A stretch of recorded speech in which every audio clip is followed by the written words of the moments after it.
I'm making an Angel Food Blueberry Cupcakes.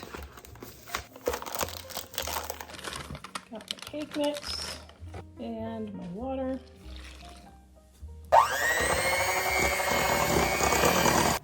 Alright, I got these cute little tulip liners. I've always wanted to try these, so I'm going to give them a try because these are for a graduation party. Okay, I'm going to throw these in the oven and bake them. We'll see what happens. This video is brought to you by our Dining on a Dime cookbook.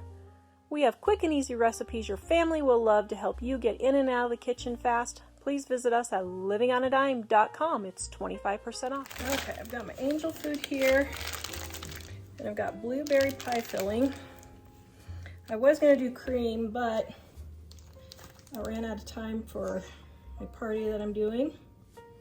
So I'm just going to fill these with blueberry. Now I'm using the professional blueberry pie filling just from the big ones. I got this actually at the Amish store.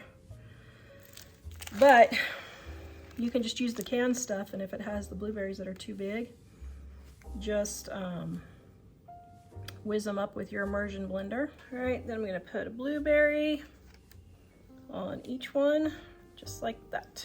All right, there we go. Oh my goodness, this looks so delicious. Oh look, it makes kind of like a little flower. Oh, that's so darling. Okay, so let's cut it. I don't know, can we cut the Angel Food? I don't know if we can cut the Angel Food. This might just be a bite. Oh my goodness, yum. I love blueberry.